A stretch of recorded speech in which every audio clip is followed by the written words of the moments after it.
परिषद विशेषतः मीरा भाईंदर शहरची लोकसंख्या खूप मोठ्या झपाट्याने वाढ झालेली आहे आणि या ठिकाणी 40% पेक्षा जास्त लोक हे भाड्यावर येऊन राहत असतात आणि अचानक येऊन राहणारे लोकांकडताच हा अशा प्रकारचा क्राईम, मग तो ड्रग्सचा क्राईम असेल किंवा देशविरोधी क्राईम असेल, हे सगळं क्राईम घडला जातो ह्या अशा लोकांकडनं. आणि म्हणून आज आम्ही एक सामाजिक कॉम्बॅक्ट ऑपरेशन सुरू करण्याच्या दृष्टिकोनातून स्टेट एजंट्स आणि सामाजिक लोकांची एक बैठक बोलवली आहे की प्रत्येक सोसायटीमध्ये जाऊन त्या भाडेकरू जे आहेत त्यांचे डॉक्युमेंट्स चेक करायचे आहेत, त्यांची पार्श्वभूमी चेक करायची आहे.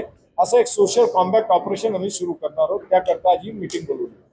सर, एटीएसचा हा मामला जे आहे एटीएस पर्यंत गेलेला आहे न्यायनगरमधला, आणि त्याची जी पार्श्वभूमी होती जयजुबेर अन्सारीची, त्याच्यावरती पहिले कसल्याच प्रकारची केस नव्हती. तर आता अशीच लोक जर मीरा भाईंदर शहरामध्ये येते तर त्या विषयावरती कशा प्रकारे पाहिलं जातं? अशा प्रकारचे क्राईम करणारे हे फक्त हे एकतर कोणत्या समाजाचे नाही आणि अशा लोकांचं वरती कडक कारवाई होणं गरजेचं आहे. फास्ट ट्रॅक कोर्टमध्ये केस चालणं गरजेचं आहे.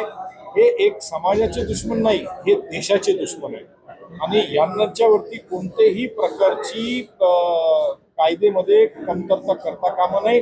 कडक सजा यांच्यावरती झाली पाहिजे.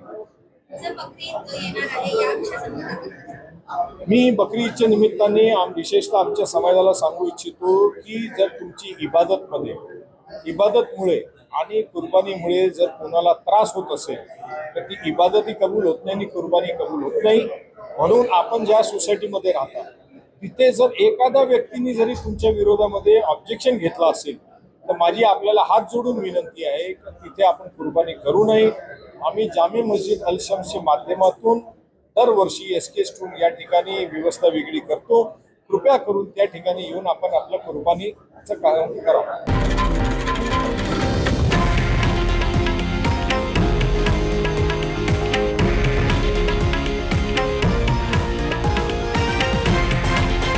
हे आहे देशातील नंबर 1 न्यूज नेटवर्क आणि आपण पाहत आहात TV9 मराठी, एकमेव.